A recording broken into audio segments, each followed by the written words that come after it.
When my son was a baby, I was totally taken with his care. If you've cared for an infant, it can be overwhelming with the constant need to attend, to feed, to clean, and interact with a little one. It's especially tiring when one has never done this before, and that was where I was. I babysat for a boy when I was a teenager, a teacher's 8-year-old son, but I never took care of a baby before. My wife never babysat at all for anyone. Before we had the baby, neither of us had ever changed a diaper. That tells you how unprepared we were. We were first-time parents, and last time. Her mother had died a couple of years before our son was born, and my mother lived in Georgia, and her only baby was now in his 50s. It was a constant learning experience, and totally occupied me when I was not working. Occasionally, someone would ask how things were going, and I would reply, I am worshiping the baby God. That was being silly. But I meant that my child was consuming every moment and the majority of my thoughts. There was also a sacred sense of parenting. It seemed that in the relationship there was a covenant between myself and God. And also I include my wife in that covenant as well. Parenting seemed to be a fulfillment of prayer after many years of hope and sometimes despair when we longed for a child. Worship can take many forms, and finding God or the sacred in anyone and compassion for everyone is something that is important. Doing so connects us to life and our deepest reality. Worship is a word that has curious origins. The word worship comes from Old English "wirskip," literally meaning worthiness or the state of being worthy, combined with worth. Combining worth and ship. I hope I'm getting that right. I don't know Old English. Its core meaning is to ascribe or acknowledge worth, initially referring to high respect, honor, or dignity, and later developing the sense of reverence for a divine being, preserving the idea of recognizing something's intrinsic value. That means that worship was not initially applied to God or gods. Worship is a good word for Unitarian Universalists to use because of its sacred meanings. It might mean describing or acknowledging high respect, honor, dignity, or reverence for divine being or beings. It is therefore spiritually ambiguous, just the way Unitarian Universalists collectively like things to be. The author of the reading for today warns us, though, that what we worship might be a projection of our own needs, desires, fears, and motivations that might not be noble at times. The author writes, that which dominates our imaginations and our thoughts will determine our lives and character. It seems likely that the author is telling us that we might not be worshiping that which is worthy of our best selves and the higher good. There are definite signs when one is worshiping that which is advantageous, but not something that is necessarily the best. Sometimes this is a form of narcissism, with someone worshiping that which reflects oneself. The Lehigh Valley and many other places in this country are replete with those who are essentially worshiping an identity that edifies themselves. This occurs when one encounters someone who believes in the old pictures of white Jesus with blonde hair and blue eyes, straight blonde hair and blue eyes. People like this might hold that Jesus was in favor of capitalism, people of their ethnicity, people of their social class. The other kind of narcissism is not about worshiping wealth or power, or even one's own culture, race, or ethnicity. It is the narcissism that worships oneself, some of the loudest voices in the world right now. And I think you know who I'm talking about. are from those who have succumbed to this kind of perspective. This is the sort of self-worship that tells that the person is always right, needs to be obeyed, and needs constant attention. We know that there are those who claim to worship one way, but really worship another. We know that human beings have the capacity to find their own interests embedded in an interpretation of God or gods or goddesses. That divine being is whatever is in my interest, they think. Some will worship gods that the ancient peoples knew were evil, but place them upon the semblance of Christ or Buddha or Allah. In almost 37 years as a Unitarian Universalist minister, not as a minister, but as a Unitarian Universalist, it has been rare to find persons in our congregations who fit into those negative categories. What is worship for us then? I believe that that which has high respect, honor, dignity, or reverence for a divine being or beings is a criterion for what is worshipful.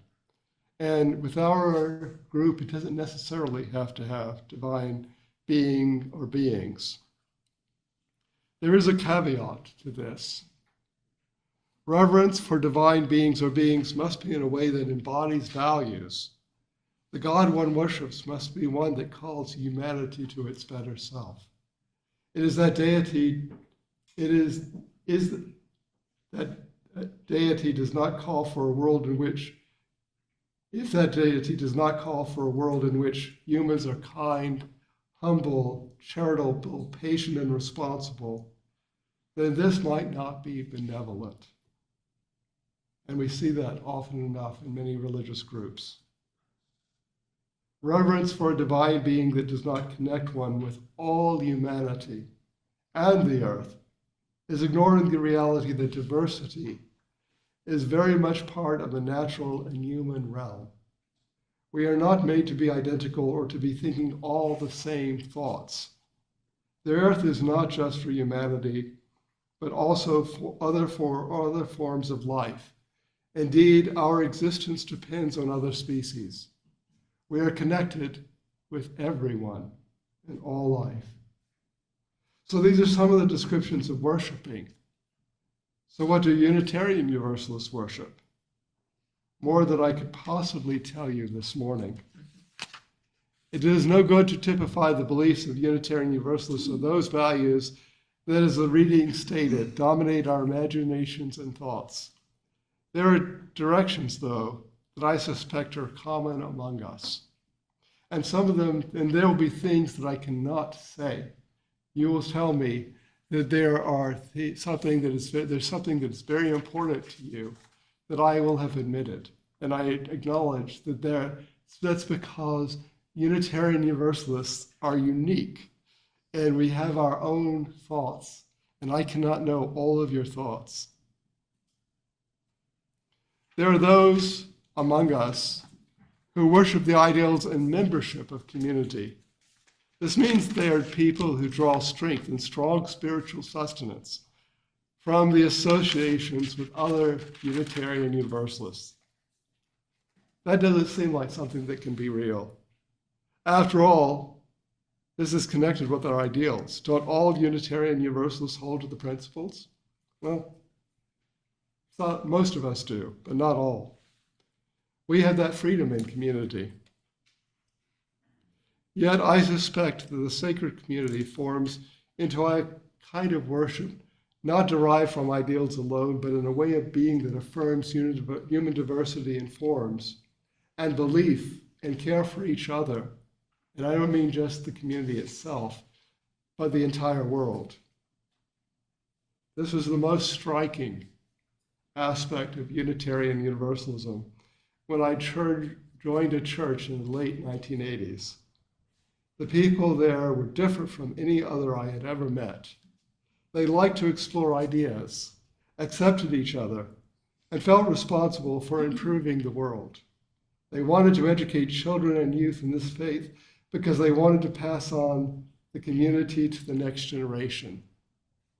They wanted to make music together because the combinations of voices made them feel like they were part of something larger than themselves and created beauty and meaning in that. One of the greatest mysteries that is only solved at the time of a calling of a Unitarian Universalist settled minister is the various religious traditions to which people in a congregation subscribe. We honor theological diversity, do not require friends and members to declare their theological sources until a congregation is seeking a settled minister and needs to take a survey for that search process to tell the minister who he, she, or they are going to be preaching to on Sundays. Otherwise, it is usually unknown what traditions members and friends follow. As an interim minister, I served a congregation for about a year and a half before the ministerial search survey documented that 2/3 of the members of the congregation identify themselves as Buddhists. I asked them, why didn't you tell me you were preaching to Buddhists? I would have included more Buddhist content. The most common theological orientations among us are, in no particular order, humanism, liberal Christianity, Buddhism, atheism, neo-paganism, agnosticism, Hinduism, and theism. Many Unitarian Universalists follow eclectic paths that combine different theological beliefs. It is also true that some just aren't sure what they worship or believe. There's no requirement in our religious movement to define yourself. We honor the right for those among us to identify or not identify with any definition, and I mean any definition. In our movement, there are also those who are not concerned greatly by theological identity at all, and hold the community as valuable, but only in as much as it commits to the larger world. These are the people who view the quest for justice as the source for their spirituality. The quest for equality for all, environmental protection, and other causes are the heart of their spirituality. And a protest rally is as powerful to them as a prayer. Some people practice their spirituality banging in a nail for Habitat for Humanity. That's just the way some of us are.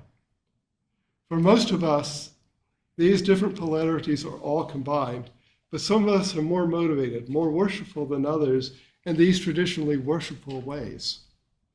These are some of the modes of worship in Unitarian Universalist congregations. They are not the only way that we worship, though. The author of the reading tells us that we might keep that which we worship a secret, but that our actions will eventually become evident, and that they will determine our lives and our character. It will be known. Sometimes what is being worshipped is not commendable. It is not something that one wishes to confess. Sometimes what is worshipped is based upon fear, anger, or pain. One sees this in those who lack care for others, those who are proud, those who wish to be powerful or who act for their own benefit. They may profess to be worshiping one way, but they are revealing to be worshiping something else, centering their lives to conceal what is inside them, what is really motivating them. Even when those secrets are present, they are not necessarily unkind or selfish. They might conceal what some of us worship.